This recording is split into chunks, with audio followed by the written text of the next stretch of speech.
Hi, this is Pamela at Greenstick Cottage, and I'm going to catch you up on what I've been doing lately. It's been a while. So first thing I'm going to start off with is gifts, and I got some wonderful gifts from my sister that I have to show off. So the first one is this beautiful creation that she designed and made. And she told me she went around her neighborhood looking at all the daffodils to choose colors, and she wanted to make a basket of daffodils for me and these are 3D daffodils, you can see. And oh, a bird. I was kind of scared there for a minute what that sound was. Okay. It's not a reptile, that's all I care about. So anyway, this beautiful, and she even included leaves. I thought that was wonderful, but she knows daffodils are my favorite flower, so that's why she made me this.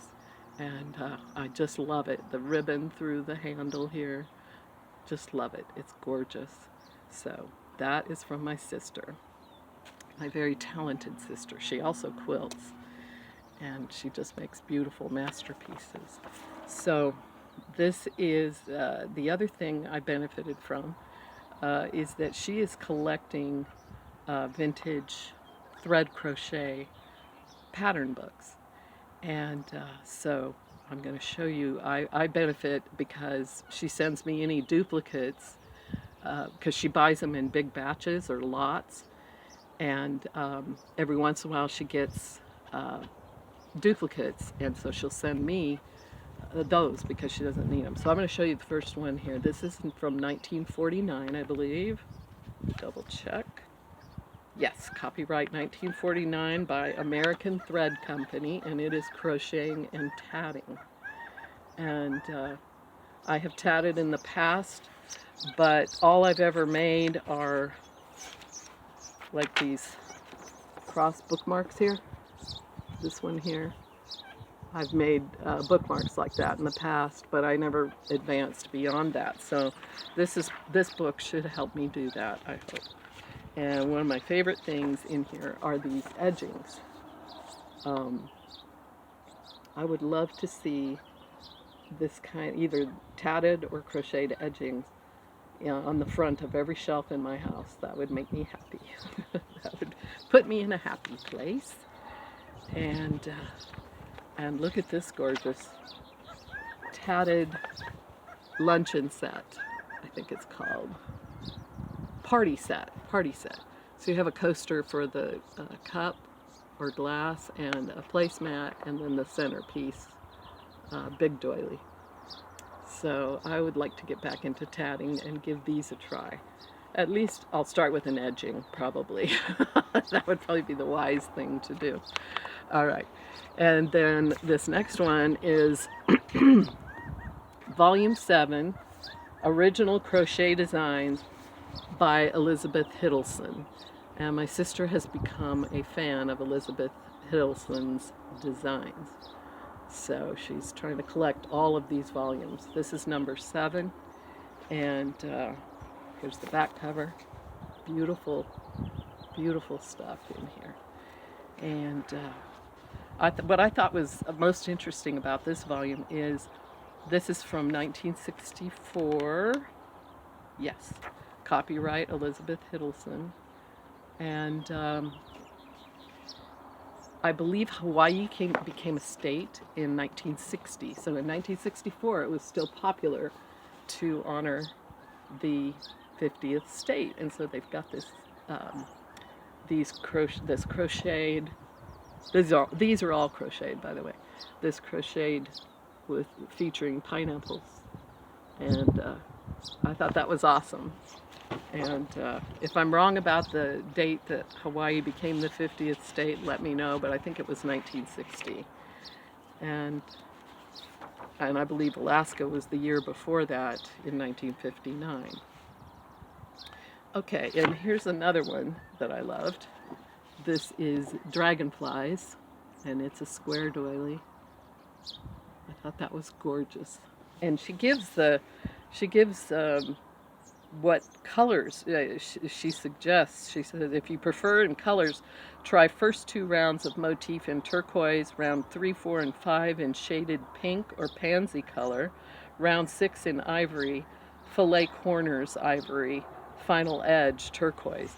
So I tried to imagine that with those colors, and I thought, oh, that would be beautiful. So yeah, it's getting harder for me anyway to find crochet thread in colors, you know, because Walmart used to have colors, but my Walmart doesn't anymore. And she suggests size 20 or 30 crochet cotton for this. So those are hard to find. I guess, you know, maybe Hirschner's still has stuff like that. I don't know. Let me know if you know a good source for such things. And I love this one. This one is called Desert Sands Tablecloth. And look at the motifs here.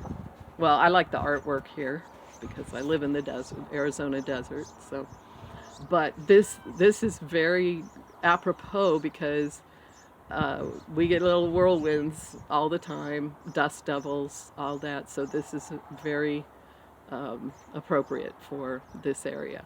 So I thought that was beautiful. All right, so those were my favorites in that one in the 1964. And then the final one here is volume 41, also by Elizabeth Hiddleston. So this is volume 41, and it is from 1979. So here's what that one looks like on the front cover. And look at this beautiful back cover. Awesome. And this is the first one I will make in this volume because, as many of you know, I love cats. And having live cats is not enough. I have to reproduce them in thread and yarn. So, but what I found interesting about this, it's called Kitty, this pattern. And it's made with size 40 thread, 400 yards, and measures 14 by 16 inches. And then she also, and so this is on the page after the page I already showed you. And here on this page, she says, this is a picture pattern, all done in simple filet. And she only gives like the first 2 rounds to like setup rounds, I guess. And then the edge she puts that in the pattern right there. And otherwise, you use this picture here instead of a chart. And I've never done that. I've only ever used charts. But it does seem clear enough. But we'll see how I do when I get around to doing this. But I love that. And let's see, what was the other one? Oh, I thought this one was cool looking too. Spider. It's called Spider. Look at that. Yeah. I'll be using my magnifier lamp a lot for these. That one's done. Spider is done in size 30 thread. But of course, I think you could use 10. It would just be bigger.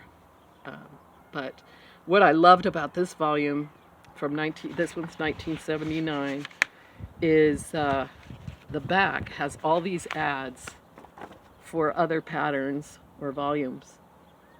And aren't those amazing? And look at this one. For those of you in the UK or anybody else, you've got a beautiful one of Queen Elizabeth right here. Let me zero in on that one. Filet crochet. Isn't that gorgeous?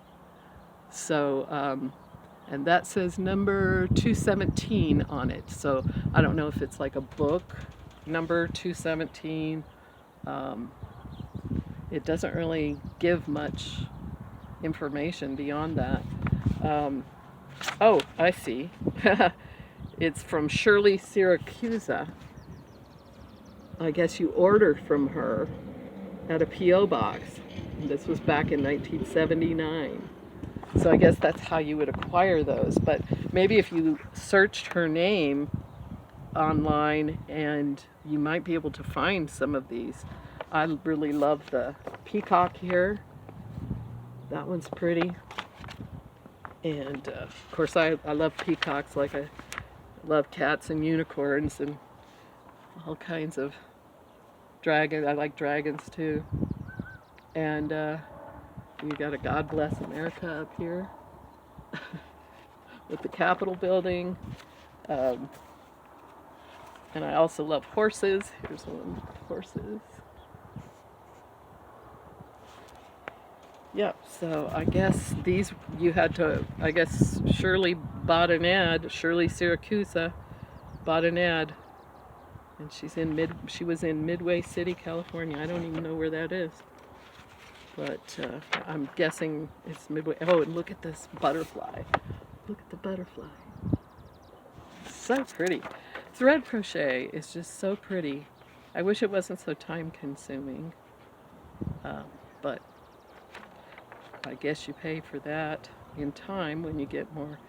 And the hearts, I like hearts. So you got a nice heart one there. So I'll probably look around for, see if any of her patterns, Shirley Siracusa, if any of her patterns are online. Okay, so that's it for my gifts.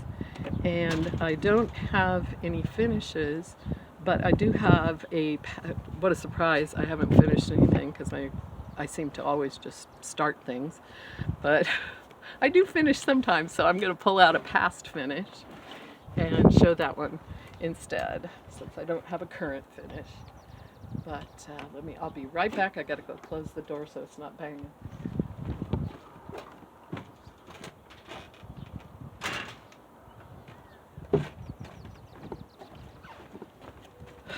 Yeah, there was no wind when I started, and I've already I knocked the phone down, so I had to start over. But I'm just going to forge on through here. And this blanket started from Pamela's Adoring Crochet. She started a patriotic cowl last year, crochet along last year. And I used her square tutorial to make the base squares for this blanket. And then in her case, she did them, I think half of her squares were red and white striped and half were blue and white striped. And then she had the third color. So on the blue and white striped, it would have a red star. And red and white striped would have a blue star as the center applique. So I kind of took that idea and ran with it. But I wanted to use my favorite historical flag since I was a little girl as my inspiration. So I used the base square, but I used different appliques. And so this one I call a tribute to the Continental Marines, 1775. So I will show you the appliques up close first. So here's the Timber Rattler. That one is brown with gray diamonds, stripes, and this one is gray with brown stripes. So I alternated those two. The actual applique pattern is called Viper. I will try to include links to all of these things that I'm talking about. And so I'll go back and see if we can kind of get a whole picture of this one.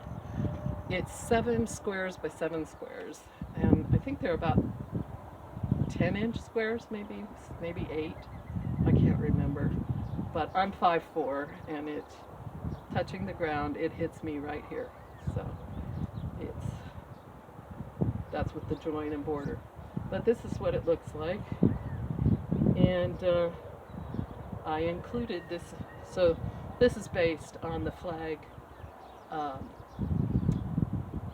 designed by Colonel Gadsden of the Continental Marines for the Continental Marines in 1975. It almost became the nation's flag, or it was it was a contender. Let's put it that way. And so I have Don't, and I have Tread.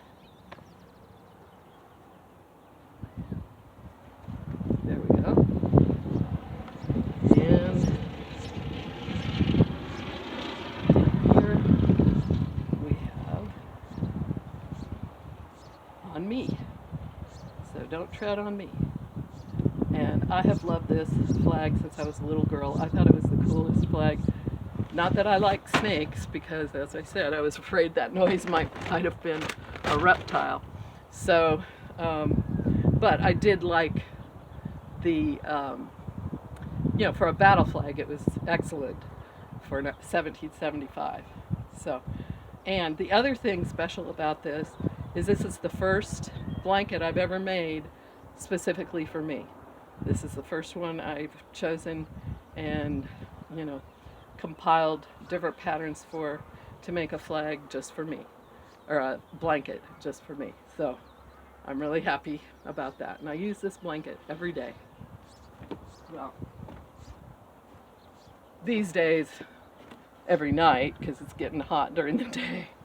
But not today. Today is a nice, overcast, comfortable day outside. All right, so that's my past finish spotlight, I guess you could say. So now I'm going to go on to whips.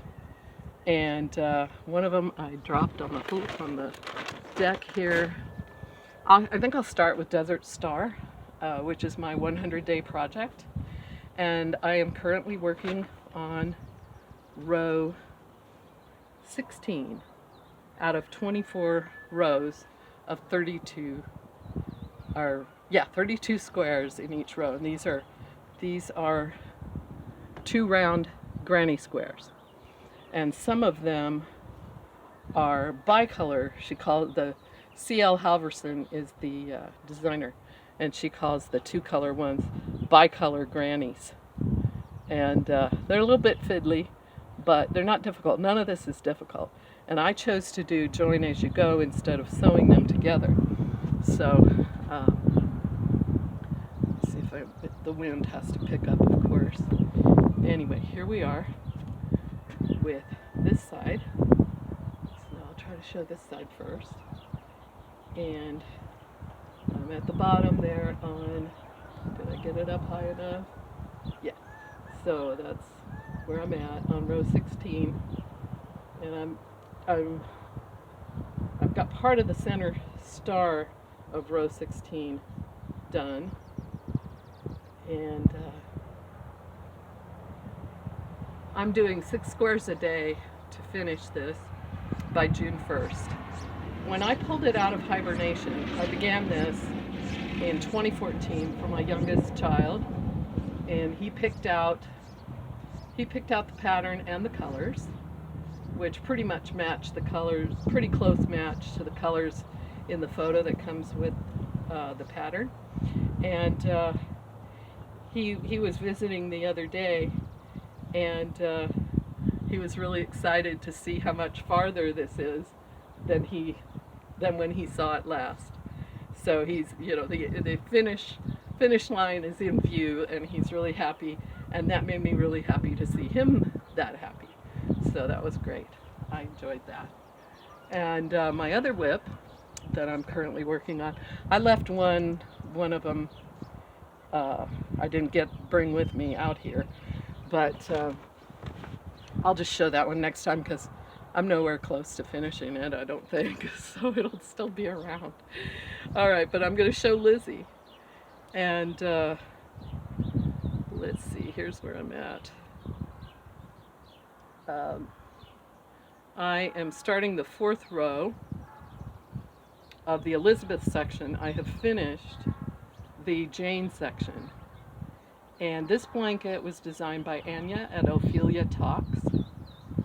And her inspiration was the Pride and Prejudice movie and the colors she saw in the movie. Now, my color palette here is nothing like the colors she used for her blanket, but the stitches are all the same. And I just randomly took one of the colors, her version and my version are 15 different colors. And so I just took my 15 colors and randomly assigned a color to each of her colors. So in the pattern, when she's using gold, let's see, what is well, I know mocha, for example, in my palette is medium rose. So I can't remember. I think gold is grape in my palette. So it's kind of like that. They're not really related to her colors at all, but it kind of, anyway, I love it. I'm really happy with it. I think it looks really kind of gypsy-ish, or I don't know. It just reminds me of gypsy type pattern, colorful clothing that I've seen in, you know, historical photos and uh, fictional books and things like that. So I just love that. So that's my Lizzie, and this is currently a crochet along on Robin's channel, Roaming with Rover, and she's going at a slower pace. We're doing 15 rows a week. I'm already behind on week 3. It's week 3 and I'm already behind. No big news there. That's pretty normal for me.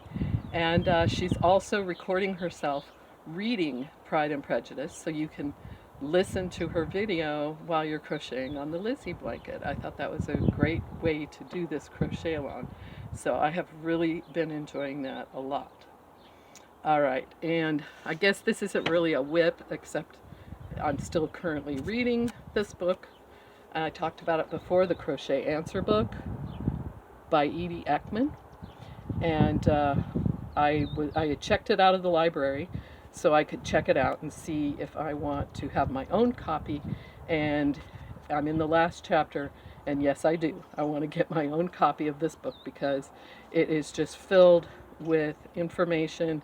It's a great crochet reference book, so I can thoroughly recommend it, and I'm going to be on the lookout for my own copy now. I'm going to try to finish this before it's due back at the library, but if I don't, I'll find my own copy and finish it that way. So that's a good thing to have.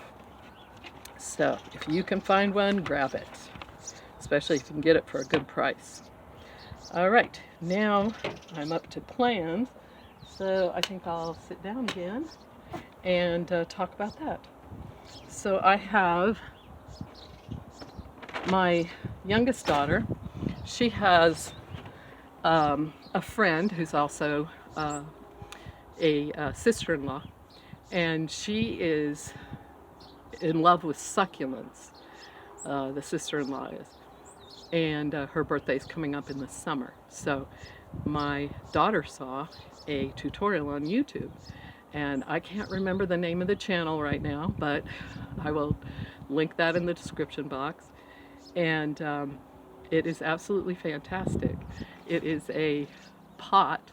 It's crocheted, and it's coasters in a pot, and it looks like a potted succulent. It's just such a great idea. And so I told my daughter, because I don't have, I can't find cotton yarn around here very easily, or at least not in a good spectrum of colors.